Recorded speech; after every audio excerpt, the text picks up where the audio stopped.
بسم اللہ الرحمن الرحیم۔ السلام علیکم ورحمۃ اللہ وبرکاتہ۔ تذکرۃ القرآن کے سبق نمبر 61 کے ساتھ عارف الوی حاضر خدمت ہے۔ آج کے سبق میں انشاءاللہ العزیز ہم 5ویں پارے کا دوسرا سبق پڑھیں گے، سورہ نساء کی آیت نمبر 33 سے لے کے 42 تک۔ اعوذ باللہ من الشیطان الرجیم، بسم اللہ الرحمن الرحیم۔ وَلِكُلٍّ اور ہر ایک کے لیے جعلنا ہم نے بنا دیے ہیں موالیہ وارث یعنی حقدار، مما اس مال میں سے ترک الوالدان جو چھوڑ جائیں والدین، یعنی جو ترکہ والدین چھوڑ جائیں، والاقربون اور قرابت دار رشتہ دار، والذین اور وہ لوگ جن سے عقدت ایمانکم عہد کیا ہو تم نے قسموں کے ذریعے، فآتوہم نصیبہم تو دو انہیں ان کا حصہ،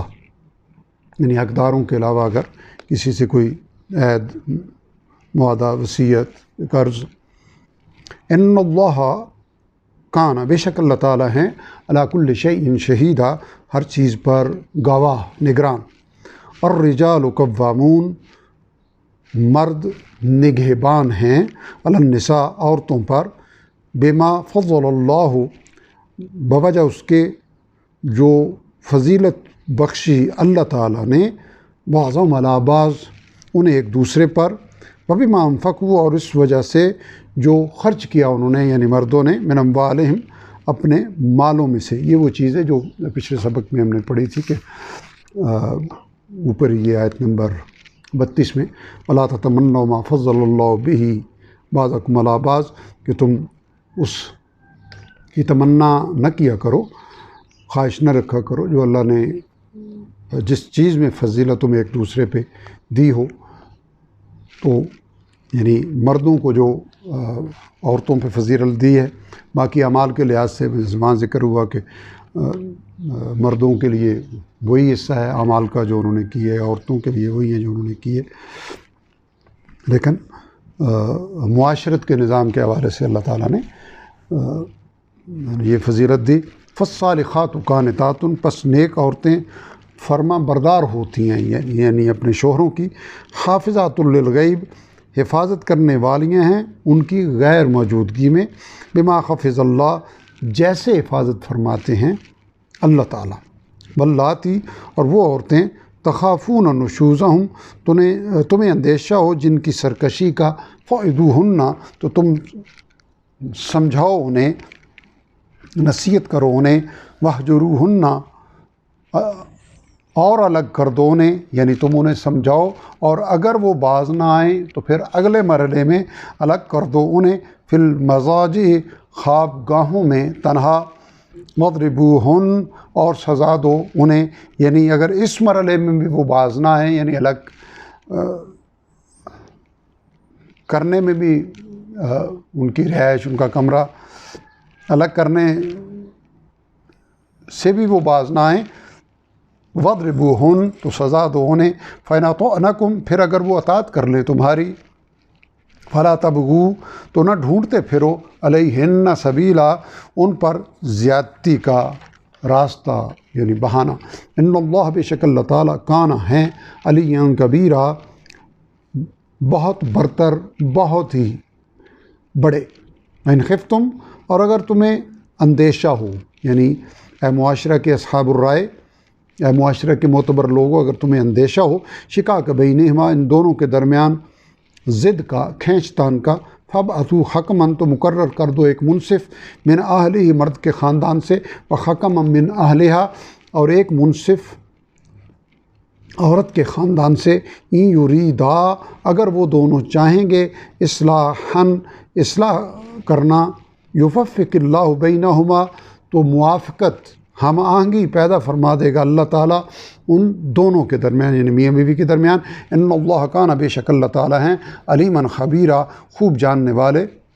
خوب خبر رکھنے والے۔ وعبد اللہ اور تم عبادت کرو اللہ تعالیٰ کی، ولا تشرکوا بہا اور شریک نہ ٹھہراؤ اس کے ساتھ، شیئا کسی کو، وبالوالدین احسانا اور والدین کے ساتھ حسن سلوک کرو، وبذی القربیٰ اور قرابت داروں کے ساتھ بھی، بل یتامہ اور یتیموں کے ساتھ بھی، بل مساکین اور محتاجوں کے ساتھ بھی، بل جار ذی القربہ اور رشتہ دار ہمسائے، بل جار الجنوب اور اجنبی ہمسائے، والصاحب بالجنب اور مجلس کے ساتھی، وابن السبیل اور مسافر، وما ملکت ایمانکم اور جو غلام کنیزیں ملکیت ہوں تمہاری، یعنی ان سب کے ساتھ حسن سلوک کرو۔ ان اللہ بے شک اللہ تعالیٰ لا یحب پسند نہیں فرماتے من کانا اسے جو کوئی ہو مختالاً فخورا تکبر کرنے والا، بہت اترانے والا۔ الذین وہ لوگ جو یبخلون بخل کرتے ہیں، ویأمرون الناس اور وہ تلقین کرتے ہیں لوگوں کو، بالبخل بخل کرنے کی، بخیلی کی، ویکتمون ما اور وہ چھپاتے ہیں اس علم کو جو آتاہم اللہ دیا ان کو اللہ تعالیٰ نے، من فضلہ اپنے فضل سے، وَأَعْتَدْنَا اور ہم نے تیار کر رکھا ہے للکافرین کافروں کے لیے، عذابا مہینا رسوا کرنے والا عذاب۔ والذین ینفقون اور وہ لوگ جو خرچ کرتے ہیں، اموالہم اپنے مال، رعاء الناس لوگوں کو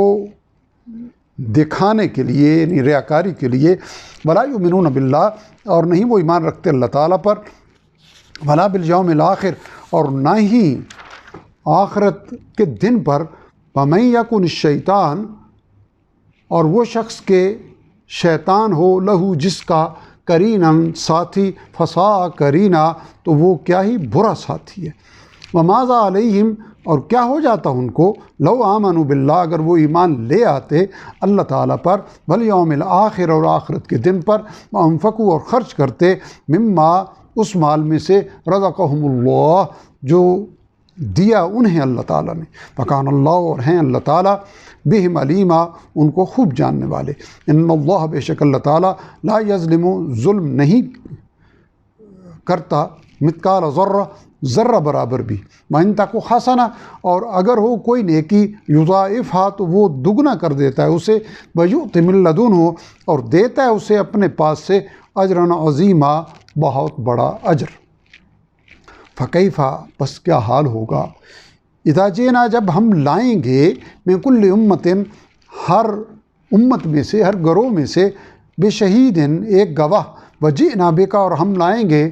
آپ کو نبی صلی اللہ علیہ وسلم، علی ہؤلاء شہیدا ان لوگوں پر گواہ بنا کر۔ یومئذ اس دن، یود الذین کفروا چاہیں گے وہ لوگ جنہوں نے کفر کیا، وعصوا الرسول اور نافرمانی کی رسول صلی اللہ علیہ وسلم کی، لو کہ کاش تصوا برابر کر دی جاتی، ہموار کر دی جاتی، بہم الارض ان پر زمین، ولا یکتمون اللہ اور نہیں وہ چھپا سکیں گے اللہ تعالیٰ سے، حدیثا کوئی بھی بات۔ الحمدللہ آج کا ہمارا سبق یہاں مکمل ہوا۔ سورہ نساء کی آیت نمبر 33 سے لے کے 42 تک ہم نے پڑھا۔ ان 10 آیات میں کل الفاظ کی تعداد تھی 239، جبکہ پہلی بار آنے والے الفاظ کی تعداد ان میں ہے 35۔ گویا 204 الفاظ وہ ہیں جو ریپیٹیشن کے نتیجے میں ہمیں سیکھنے نہیں پڑے، ہم پہلے سے الحمدللہ انہیں سیکھ چکے ہیں۔ اور ان 35 نئے الفاظ جو تذکیر القرآن میں نیلے کلر میں نمایاں ہیں، ان کے نتیجے میں ہمیں مزید 127 الفاظ آگے آنے والے سبقوں میں کام آئیں گے، جن کے شامل ہونے کے بعد اب تک ہمارے کل قرآن حکیم کے کل الفاظ میں کور ہونے والے الفاظ کی تعداد ہو گئی ہے 46,046 46046، جو کل الفاظ کا 50.45% بنتا ہے۔ آج کے سبق کے مقابل میں دوہرائی سورہ آل عمران میں 4تھے پارے میں 122 سے لے کے 140 ہے۔ دوہرائی کے حوالے سے میں اکثر پیشتر توجہ دلاتا رہتا ہوں کہ کوئی چیز بھی پختہ کرنے کا لازمی تقاضا ہے کہ جو ہم سیکھ چکے ہیں اسے اپنی پریکٹس میں لائیں۔ ایک تو طریقہ یہ ہے کہ ہم دہرائی کے ذریعے جو سبق کے ساتھ شیڈول دیا گیا ہے اس کے مطابق کریں، اور دوسرا طریقہ یہ ہے کہ ہم روزانہ کی تلاوت کو اپنا معمول بنائیں، روزانہ ایک سپارہ یا نصف سپارہ کم از کم سے آغاز کریں، اور پھر اس کو بڑھا کے روزانہ کے 2 سپارے 3 سپارے جہاں تک بھی ہم آسانی سے کر سکیں۔ تو تلاوت کی مقدار جتنی بڑھتی جائے گی، قرآن حکیم بار بار ہم ابتدا سے آخر تک پڑھیں گے تو ہمارے سیکھے ہوئے الفاظ الحمدللہ نہ صرف جو سبق پڑھ چکے ہیں بلکہ جو آگے آنے والے سپارے ہیں جن کا ترجمہ ہم نے ابھی نہیں پڑھا، لیکن قرآن حکیم کے جو 50% سے زائد الفاظ ہم سیکھ چکے ہیں، اس کے نتیجے میں جب ہم تلاوت کریں گے تو یہ ہماری ووکیبلری ہمارے وہاں کام بھی آئے گی، اور پختگی کا ذریعہ بھی بنے گی، یہ یعنی ہمارے شعور کا حصہ بن جائے گی۔ رب ذوالجلال اپنی رحمت و کرم سے ہمیں صبح و شام کے اوقات میں قرآن حکیم کی تلاوت کرنے، قرآن حکیم کو سمجھنے، عمل کرنے اور دوسروں تک پہنچانے کی توفیق عطا فرمائے۔ اور نبی کریم صلی اللہ علیہ وسلم نے علم دین اور قرآن حکیم سیکھنے والوں کے بارے میں جو بشارتیں ارشاد فرمائی ہیں، خالص اپنی رحمت و کرم سے ہمیں ان کا حقدار بنا دیں۔ وآخر دعوانا الحمدللہ رب العالمین۔